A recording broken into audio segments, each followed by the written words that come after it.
El aire dentro del Rolls Royce se sentía espeso, casi irrespirable, un silencio de lujo sofocante roto solo por el llanto agudo de un recién nacido. Clara, arrodillada en el lujoso tapete del auto, detenido en medio de un caótico tráfico en la avenida López Mateos, acababa de recibir al bebé. La prometida de su patrón, Beatriz, gemía con un dramatismo que a Clara le pareció falso, mientras el hombre a su lado, don Mateo Herrera, el magnate inmobiliario más poderoso de Guadalajara, solo miraba por la ventana la tormenta que inundaba la ciudad. Fue entonces, al intentar limpiar al niño con un pañuelo de seda, que el cuello de la manta improvisada se deslizó. El corazón de Clara se detuvo. Justo sobre la clavícula izquierda del bebé había una cicatriz diminuta, pálida, con la forma inconfundible de una estrella fugaz. Era imposible. Era la misma marca que su hermana menor, Laura. Se había hecho de niña jugando en un árbol. Una marca que Clara había besado 1000 veces. En ese instante, el auto de lujo se convirtió en una tumba rodante, y don Mateo Herrera, el hombre que le daba trabajo, se reveló como el monstruo que había orquestado la muerte de su hermana y el robo de su sobrino. Si te gusta este tipo de contenido, no te olvides de suscribirte a nuestro canal. Publicamos videos todos los días y dale like al video. Si te gusta esta historia, y déjanos en los comentarios contándonos de dónde eres y a qué hora nos escuchas. La tarde era un caos apocalíptico en Guadalajara. Una tormenta de verano, de esas que desbordan los canales de la ciudad, había convertido las avenidas principales en ríos furiosos. El tráfico en López Mateos, cerca de la Glorieta Minerva, estaba completamente paralizado. Y en medio de ese caos, en el asiento trasero de su sedán de ultralujo, Beatriz, la joven y hermosa prometida de don Mateo Herrera, había roto aguas. El pánico de la situación era palpable, pero Clara, la asistente personal y ama de llaves de confianza de Mateo, notaba algo extraño. Los gritos de Beatriz eran agudos, pero sus ojos estaban secos, fijos en Mateo, buscando su aprobación. El hospital privado en Puerta de Hierro estaba a kilómetros de distancia, inalcanzable. «No te quedes ahí mirándome, Clara. Haz algo», gritó don Mateo. Su voz, acostumbrada a mover mercados, ahora tensa por el inconveniente. «Se supone que eres eficiente». Clara, una mujer de 30 años cuya vida había sido definida por la discreción y la competencia, tragó saliva. Había crecido en oblatos, había visto emergencias reales. Esta se sentía como una obra de teatro mal ensayada. Sin embargo, el bebé venía, ignorando el lujo que la rodeaba. Su instinto de hermana mayor tomó el control. «Señor, necesito el botiquín de primeros auxilios del maletero. Señora, respire conmigo. Ahora». Su calma contrastaba con el pánico fingido de la pareja. El parto fue increíblemente rápido, casi antinaturalmente fácil. Beatriz dio un último grito, más teatral que de dolor, y el bebé llegó al mundo, llorando con una fuerza impresionante. Era un niño, un varón saludable. Clara lo envolvió rápidamente en la prenda más limpia que encontró, un chal de seda de Beatriz. «Es un niño, señor, está sano», dijo, su voz temblando ligeramente por la adrenalina. Don Mateo no sonrió, solo asintió, como si confirmara la recepción de un paquete importante. «Bien, límpialo, que no haga tanto ruido». El desapego del hombre era gélido, aterrador. Fue entonces que ocurrió. Al ajustar la seda resbaladiza alrededor del cuello del bebé, la tela se movió. La luz tenue de la cabina del auto iluminó la clavícula izquierda del niño. Clara se quedó sin aliento. La cicatriz, pequeña, pálida, pero inconfundible. La estrella fugaz. Sintió que el mundo se inclinaba. Imágenes de su hermana Laura, muerta hacía 9 meses, la golpearon. Laura riendo. Laura cayendo de ese árbol a los 8 años. Clara recordaba haberle puesto una curita. Era la misma marca. El tiempo se detuvo. 9 meses. El tiempo exacto de un embarazo. El tiempo exacto desde que Laura, asistente personal de Mateo, había sido encontrada muerta en su departamento. La narrativa oficial había sido suicidio. Una sobredosis de pastillas. Clara nunca lo creyó. Laura amaba la vida. Era vibrante, aunque en sus últimos meses se había vuelto callada y temerosa. La policía había cerrado el caso en un día. «Estas cosas pasan, señorita. Problemas de amor», le dijeron con condescendencia. Ahora, sosteniendo a este bebé, la verdad la golpeó con la certeza de un rayo. Laura no se había suicidado, y este bebé no era de Beatriz, era de Laura, era su sobrino y el padre, el hombre que la había embarazado y luego descartado. Sus ojos se clavaron en don Mateo Herrera. Clara levantó la mirada.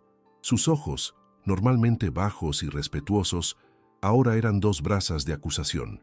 Se encontraron con los de Mateo. El magnate, al ver la expresión de Clara, no mostró sorpresa. Su rostro, por un segundo, reveló una frialdad calculadora. Vio el momento exacto en que ella conectó las piezas. Beatriz, notando el cambio en el aire, comenzó a agitarse. «Clara, ¿qué pasa? ¿Por qué lo miras así? Dame a mi hijo». Su voz se volvió estridente, el miedo real reemplazando la actuación. «Este no es su hijo», susurró Clara, su voz apenas audible por encima de la lluvia que golpeaba el techo del auto. Abrazó al bebé contra su pecho, un gesto instintivo de protección. Beatriz soltó un grito. Don Mateo, sin embargo, recuperó la compostura al instante. «Clara», dijo, su voz suave y peligrosa, «la tormenta, el estrés del parto, te están afectando. Estás diciendo tonterías, estás confundida por el dolor de tu hermana. Una tragedia. Sí, pero no tiene nada que ver con esto. Vi la cicatriz, señor», dijo Clara, su voz ganando fuerza, «en su clavícula, la estrella fugaz, la misma que tenía Laura». El nombre de su hermana colgó en el aire, cargado de muerte. El rostro de Mateo se endureció. «Has sido una buena empleada, Clara. Leal, no arruines eso ahora. No arruines tu vida por una fantasía». El tráfico comenzó a moverse lentamente. Estaban a solo unas cuadras del hospital. El tiempo se agotaba. «Entrégame al niño», ordenó Mateo. «No», replicó Clara, su voz firme. «Es mi sobrino». Mateo la miró, y su máscara de civilidad se desvaneció, revelando al depredador que era. «Estás cometiendo un error que no tendrás tiempo de lamentarme, Clara. Eres una simple empleada. ¿Quién te va a creer?» El auto finalmente llegó a la entrada de urgencias del hospital Puerta de Hierro. Las puertas se abrieron. Mateo salió del auto y, en un movimiento rápido y brutal, le arrebató el bebé de los brazos a Clara. Ella gritó, intentando recuperarlo. «¡Seguridad!», rugió Mateo. «Esta mujer intentó secuestrar a mi hijo. Está loca. Sufrió un colapso».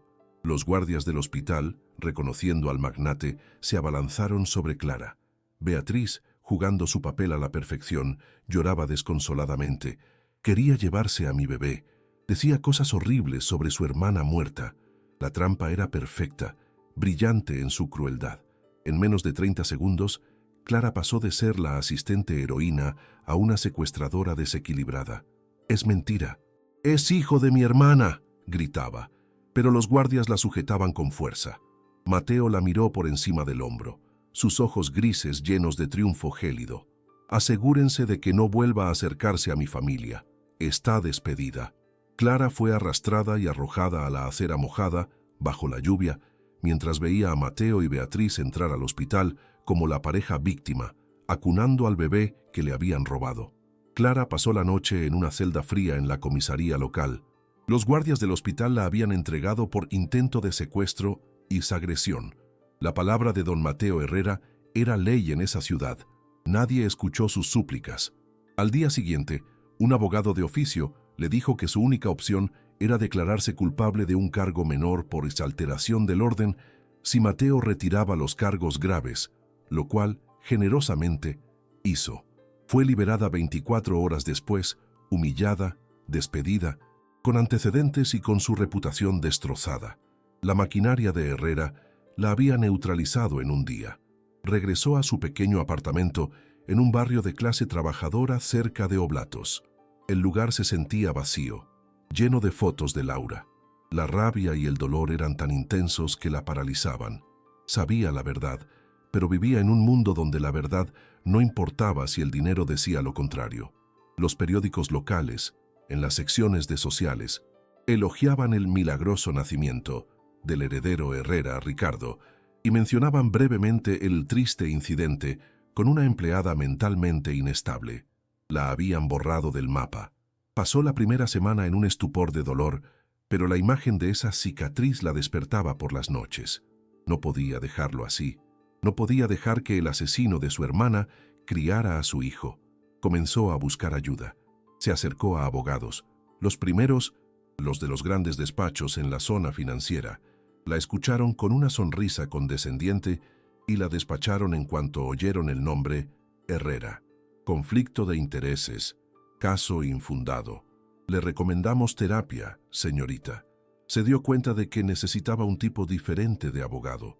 No uno que quisiera ganar dinero, sino uno que quisiera pelear.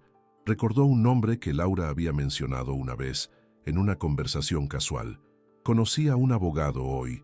Santi, es tan idealista, de esos que todavía creen en la justicia. Está llevando un caso contra una constructora. Buscó en los directorios más baratos. Santiago Torres. Lo encontró en una oficina minúscula, casi un armario, en el centro histórico, cerca de los dos templos. Santiago Torres era joven, apenas mayor que ella, con ojos cansados, pero un fuego en ellos que aún no se había extinguido. Su escritorio estaba cubierto de casos perdidos de gente pobre. Escuchó la historia de Clara de principio a fin, sin interrumpir. Su expresión pasó del escepticismo a una profunda concentración. Cuando Clara terminó, él se quedó en silencio, mirando por la ventana el bullicio de la calle. «Es la historia más increíble que he oído», dijo, «y también la más peligrosa. Sé que suena loco», comenzó Clara. «No», la interrumpió Santiago, «no suena loco, suena a Mateo Herrera. Mencionaste que tu hermana trabajaba para él. Hace unos años, yo representé a un grupo de ejidatarios cerca de Tlajomulco. Sus tierras eran perfectas para un nuevo desarrollo de lujo. Herrera las quería. Cuando se negaron a vender, sus cosechas se quemaron, sus pozos fueron envenenados y finalmente sus títulos de propiedad desaparecieron del registro público. Santiago apretó los puños. Perdí el caso. Lo perdí todo. Ese hombre no tiene escrúpulos. Destruyó a esas familias. Entonces, ¿me cree?, preguntó Clara, sintiendo la primera chispa de esperanza. «Le creo que Herrera es capaz de esto», dijo Santiago. «Pero creer no gana juicios. Necesitamos pruebas, pruebas irrefutables. La palabra de una exempleada contra el hombre más rico de Jalisco no es nada. Su historia del suicidio de Laura, tenemos que empezar por ahí. Si podemos probar que no fue suicidio, todo lo demás empieza a caer». El idealismo de Santiago era contagioso. Por primera vez, Clara sintió que no estaba sola. Comenzaron su propia investigación. Volvieron al apartamento de Laura. Clara, con el corazón roto, revisó cada centímetro. La policía apenas había mirado. En el fondo de un cajón de ropa interior, pegado con cinta adhesiva, Clara encontró un pequeño diario. Las últimas entradas eran aterradoras. Laura escribía sobre su amor por Mateo, su emoción por el embarazo, y luego, el cambio, el terror. M. Dice que soy un problema, que Beatriz no puede enterarse. Me ofreció dinero para solucionarlo. Le dije que no. Ahora tengo miedo. Me ha quitado el celular. Dice que me vigilan. La última entrada heló la sangre de Clara. Tengo miedo de lo que M es capaz de hacer. He estado yendo a ver a una doctora, una mujer buena. Dra Vargas me ha estado ayudando. Me dijo que si algo me pasaba, ella sabría qué hacer. Guardó pruebas. Le dije que si no sabía de mí en 3 días, llamara a mi hermana Clara. Pero, ¿cómo? M me tiene aislada. Laura nunca tuvo la oportunidad de darle el número de la doctora a Clara, y Mateo se había asegurado de que la muerte pareciera un suicidio antes de que nadie pudiera reaccionar. Dra Vargas, exclamó Santiago, es nuestra testigo clave. Si podemos encontrarla, si tiene esas pruebas. Se lanzaron a buscarla. Usando la licencia de abogado de Santiago, buscaron en los registros médicos. Encontraron a una Dra, Elena Vargas, ginecóloga, con un consultorio modesto cerca del Parque Morelos. Pero había un problema. El consultorio estaba cerrado. Los vecinos dijeron que se había ido hacía meses. Una mujer muy amable, pero un día simplemente cerró. Dijeron que se había enfermado. Santiago no se rindió. Siguió cavando en los registros. No estaba enferma. Encontró algo mucho peor. Clara, mira esto. Le mostró un documento legal. La DRA. Elena Vargas había sido internada involuntariamente en el Hospital Psiquiátrico San Juan de Dios. La orden había sido firmada por un juez, basada en un testimonio de comportamiento errático y paranoia peligrosa. El testimonio había sido firmado por un colega preocupado, pero la solicitud inicial había sido hecha por los abogados de Empresas Herrera. Dios mío, susurró Clara.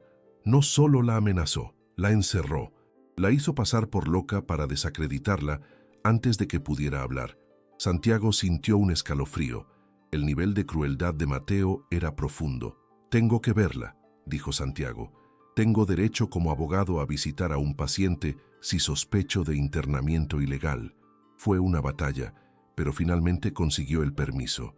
El hospital era un lugar lúgubre, un laberinto de pasillos grises.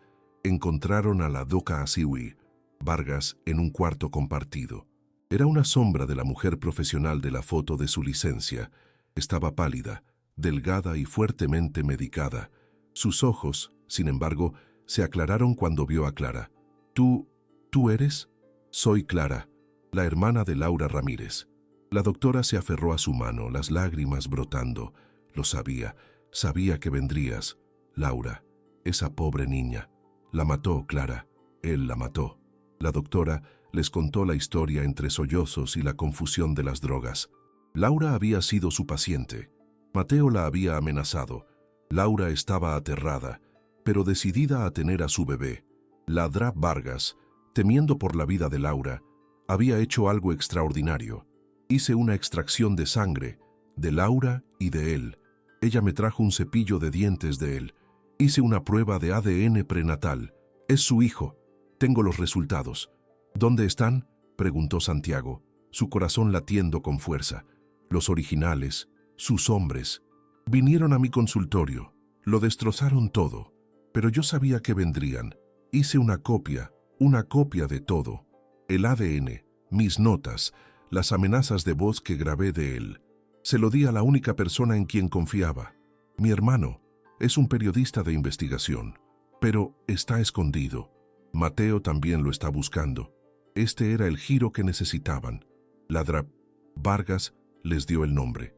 Antonio Vargas, un periodista conocido por reportajes peligrosos contra el gobierno y los cárteles, está fuera de la red, pero dijo que si alguna vez lo necesitaba, que fuera al viejo café, el Café Madoka, en Chapultepec, y que preguntara por El Fantasma. Era un plan sacado de una película de espías, pero era todo lo que tenían. Dejaron a la doctora con la promesa de que la sacarían de allí. Santiago y Clara fueron al Café Madoka. Era un lugar viejo, lleno de humo. Preguntaron por El Fantasma. El camarero los miró con recelo. Un hombre en la esquina, leyendo un periódico, levantó la vista. Era Antonio Vargas. Los había estado esperando. Sabía que Elena encontraría la manera. Dijo, su voz grave. Los llevó a un lugar seguro. Tenía el paquete, un sobre grueso lleno de pruebas devastadoras. Tengo el ADN prenatal. Tengo grabaciones de voz de Herrera amenazando a Laura. Tengo el informe de un investigador privado que contraté, que demuestra que la noche del suicidio de Laura, los guardias de seguridad personales de Mateo estuvieron en su edificio durante 2 horas, dijo Antonio. Pero él es intocable. Ningún periódico lo publicará. Ningún juez lo escuchará. No lo llevaremos a un juez, dijo Santiago, su mente trabajando a toda velocidad. Lo llevaremos al público. Don Mateo está planeando el evento benéfico del año, ¿verdad? El bautizo de su hijo y el lanzamiento de la Fundación Herrera para la Infancia. Será en el Instituto Cultural Cabañas. Toda la prensa nacional estará allí. Clara vio el plan. Vamos a interrumpir la fiesta. El plan era increíblemente arriesgado. Necesitarían credenciales, acceso técnico y un valor de acero.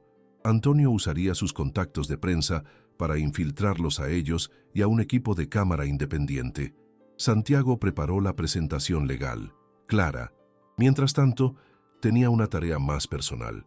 Sabía que Beatriz, la prometida, era la pieza más débil. Era vanidosa. pero también estaba aterrorizada de Mateo. Clara tenía que llegar a ella. Clara logró interceptar a Beatriz sola.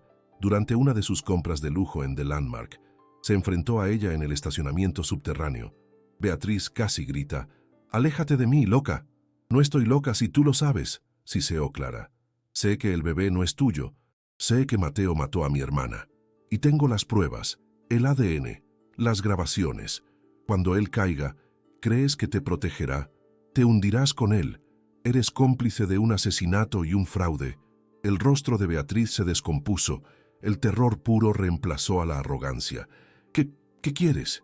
«Quiero una cosa», dijo Clara. «Durante el evento en el Cabañas, cuando te pidan que sostengas al bebé, quiero que le quites la manta. Quiero que le muestres a las cámaras la clavícula izquierda.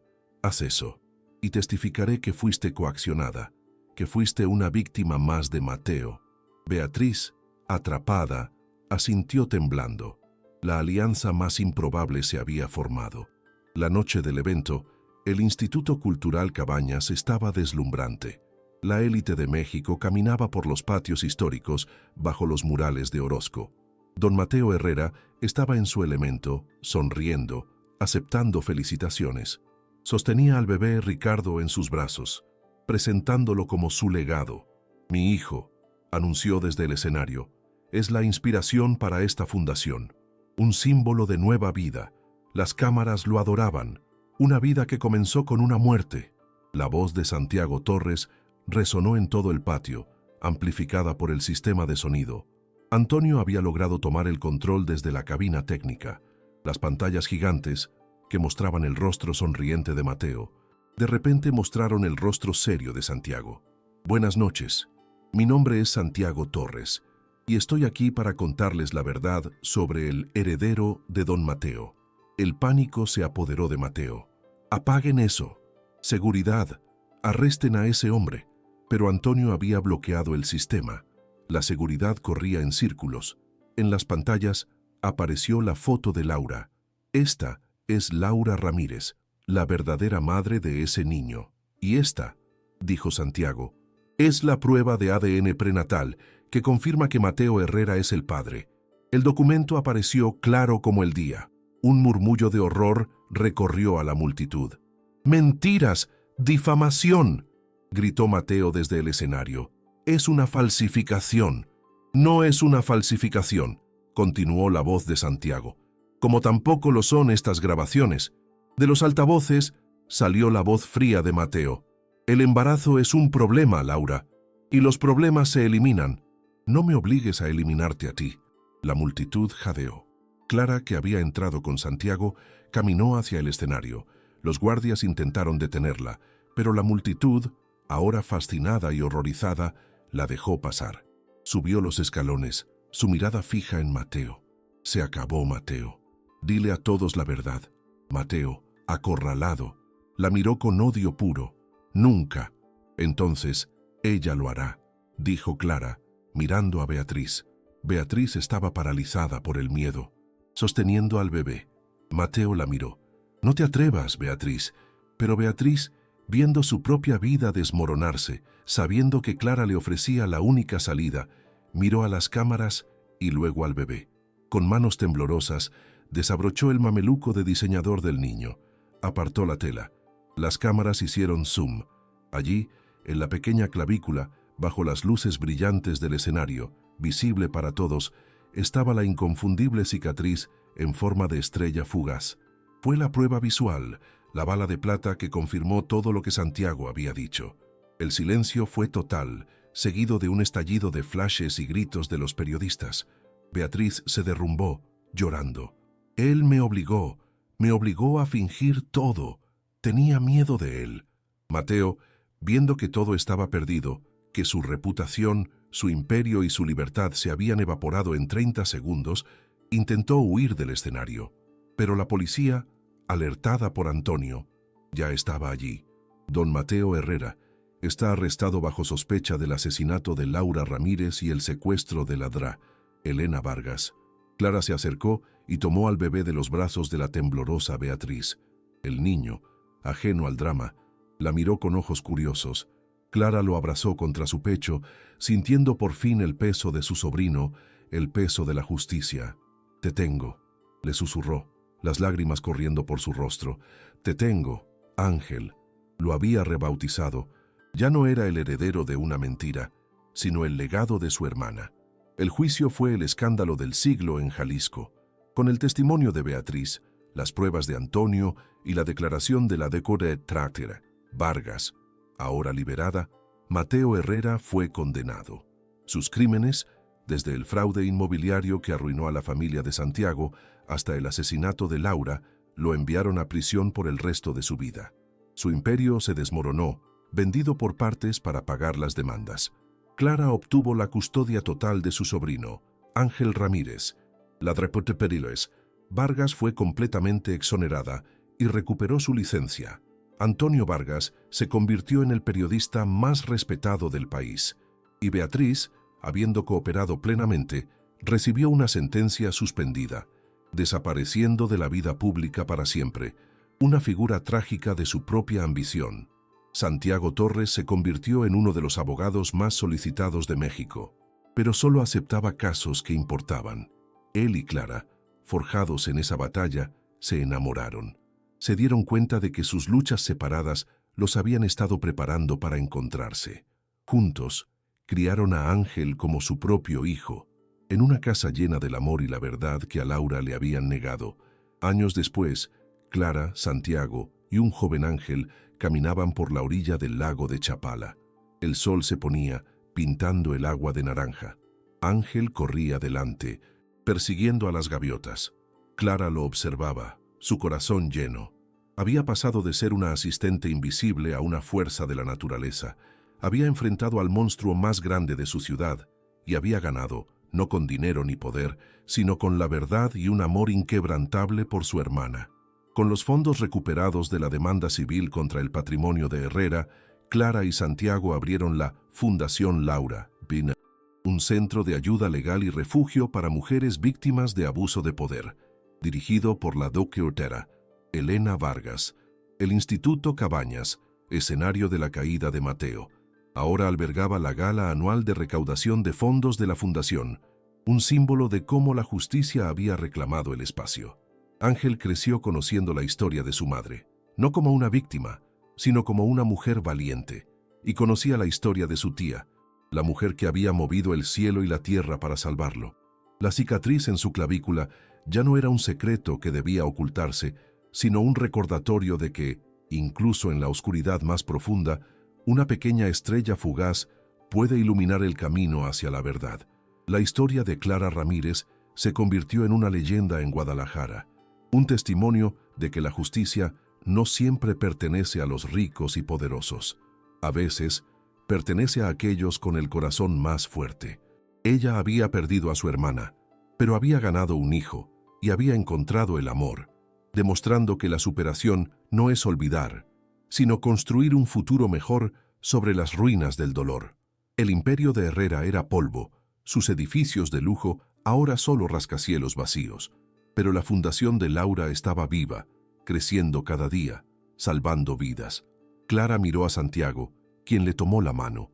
Vieron a Ángel reír bajo el cielo jalisciense. Habían encontrado la paz. La batalla había terminado y habían ganado de la manera más absoluta.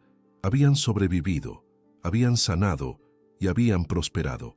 La relación de Clara y Santiago fue un pilar de fortaleza. No era un romance de cuento de hadas, sino una asociación forjada en la confianza mutua y el respeto ganado en la batalla más dura de sus vidas. Santiago, el abogado idealista que casi había sido destruido, encontró en Clara la causa que redefinió su vida. Y Clara, la hermana de luto que casi fue silenciada, encontró en Santiago la voz que la ayudó a gritar su verdad al mundo.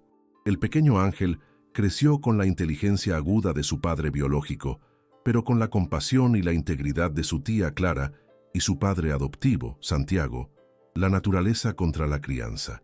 La crianza había ganado. El legado de odio de Mateo Herrera había sido borrado por completo, reemplazado por el amor y la decencia que Clara y Santiago inculcaron en el niño cada día de su vida. La Dr. Elena Vargas se convirtió en una defensora vocal de los derechos de los pacientes psiquiátricos, usando su propia experiencia de internamiento injusto para impulsar reformas legales en todo el estado de Jalisco. Su valentía al guardar las pruebas, incluso bajo la amenaza de perder su libertad y su cordura, fue la clave que abrió la puerta a la justicia. Se convirtió en la madrina de Ángel, una guardiana de su bienestar. Antonio Vargas, el fantasma, continuó su trabajo en las sombras, pero su papel en el caso Herrera le dio una nueva plataforma. Utilizó su influencia para exponer a otros hombres poderosos que, como Mateo, creían estar por encima de la ley. Él y Santiago a menudo colaboraban, formando un dúo formidable de periodismo y ley, dedicado a limpiar la corrupción que plagaba la ciudad. El apartamento en Oblatos, donde Clara y Laura habían crecido, fue conservado por Clara. Aunque vivían en una casa más cómoda cerca de Chapultepec, ella nunca lo vendió. Se convirtió en una especie de santuario, un recordatorio de sus humildes comienzos y de la hermana que había sido el catalizador de toda su lucha. Era un ancla que la mantenía con los pies en la tierra, sin importar cuán prominente se volviera. La sociedad de Guadalajara, tan rápida en adular a Mateo Herrera, fue igualmente rápida en condenarlo. El escándalo reconfiguró las alianzas de poder en la ciudad. La caída de un titán como Herrera dejó un vacío que fue llenado por una nueva generación de líderes, una que, al menos por un tiempo, fue más consciente del escrutinio público y de las consecuencias de la arrogancia desenfrenada. Clara a menudo llevaba a Ángel al parque, donde Laura se había hecho la cicatriz. Le contaba la historia no con tristeza, sino con una sonrisa. Tu madre era valiente, Ángel. Era una escaladora. Siempre quería llegar más alto, y en su forma de honrarla, Clara se aseguró de que el espíritu aventurero de Laura viviera en su hijo, animándolo a ser valiente, a explorar y a no tener miedo de caerse. El destino de Beatriz fue una tragedia de su propia creación. Después de su sentencia suspendida, se descubrió que era adicta a los analgésicos, una adicción que Mateo había fomentado para mantenerla controlada. Pasó años en rehabilitación, una figura olvidada. Su historia sirvió como una advertencia sobre el precio de la ambición cuando se carece de una brújula moral, una víctima tanto de Mateo como de sus propias elecciones. La Fundación Laura prosperó más allá de todas las expectativas. Se convirtió en un modelo nacional. Clara no solo era el rostro de la fundación, sino su corazón palpitante. Conocía a cada mujer que buscaba ayuda. Escuchaba sus historias porque ella había estado allí. Había estado en la celda. Había sido llamada loca, había sido despedida y humillada. Su empatía era su mayor fortaleza. Santiago Torres eventualmente se postuló para un cargo público, no por poder, sino por la necesidad de cambiar el sistema desde adentro. Ganó por un amplio margen, convirtiéndose en un fiscal dedicado a luchar contra la corrupción que había permitido que hombres como Mateo Herrera prosperaran durante tanto tiempo. Él y Clara se convirtieron en la pareja de poder más respetada de Jalisco, temida por los corruptos y amada por la gente. El nombre de Mateo Herrera se desvaneció en la infamia. En prisión perdió todo su carisma. Sin su dinero y sus matones, era solo un hombre viejo y amargado. Murió solo en su celda años después, de un ataque al corazón, sin que nadie, ni siquiera la prensa, le prestara mucha atención. Su muerte fue una nota breve en la página 8 del periódico. Clara, al leer la noticia, no sintió alegría ni alivio, solo sintió el cierre de un capítulo. Su lucha nunca había sido por la venganza contra él, había sido por la justicia para Laura y el futuro de Ángel. La muerte de Mateo era simplemente un punto final, irrelevante para la vida vibrante que ella había construido sobre las cenizas de su destrucción. La cicatriz en forma de estrella fugaz en la clavícula de Ángel fue un tema de conversación cuando era niño. Cuando creció, se convirtió en una historia que contaba con orgullo. Esta es la marca de mi madre, decía, y es como mi tía, mi verdadera madre, me encontró. Es mi amuleto de la suerte. Es la prueba de que el amor es más fuerte que cualquier mentira. La relación de Clara con Antonio Vargas se profundizó. Él se convirtió en una figura de tío para Ángel, el protector de la familia. Juntos, los tres adultos, Clara, Santiago y Antonio formaron una trinidad de justicia, asegurando que el legado de Laura no fuera solo de tristeza, sino de un cambio real y duradero. El Instituto Cultural Cabañas, con sus majestuosos murales de Orozco que representan el fuego y la humanidad, siguió siendo el lugar de la gala de la Fundación Laura. Cada año, Clara subía a ese escenario, no como una intrusa desesperada, sino como la anfitriona. Y en su discurso, siempre recordaba a la audiencia que la justicia no es un regalo, es una lucha. La historia de Clara demostró que el verdadero valor no es la ausencia de miedo. Ella había estado aterrorizada cada segundo de la lucha. El verdadero valor es actuar a pesar del miedo. Es levantarse una vez más después de haber sido derribado. Es hablar cuando el mundo entero te ordena que te calles. Ángel creció siendo un joven extraordinario, compasivo e inteligente. Decidió estudiar Derecho, como su padre Santiago, con la intención de unirse al trabajo de la Fundación. La sangre de Laura le dio la vida, pero el espíritu de Clara le dio su propósito. El ciclo de abuso se había roto y reemplazado por un ciclo de servicio. El auto de lujo, el Rolls Royce donde todo comenzó, fue confiscado y subastado. Irónicamente, fue comprado por un coleccionista que no tenía idea de la escena dramática que había tenido lugar en su asiento trasero. Para el mundo era solo un auto. Para Clara, era el recordatorio de que la verdad puede ser revelada en los lugares más inesperados. La historia de la doctora Elena Vargas también tuvo un final justo. Con el apoyo de Santiago, demandó al Estado y al hospital psiquiátrico por su internamiento ilegal. Ganó el caso, y la indemnización que recibió la donó íntegramente a la Fundación Laura, asegurando su futuro financiero. Su nombre fue limpiado y su reputación restaurada. Clara nunca olvidó sus raíces en Oblatos.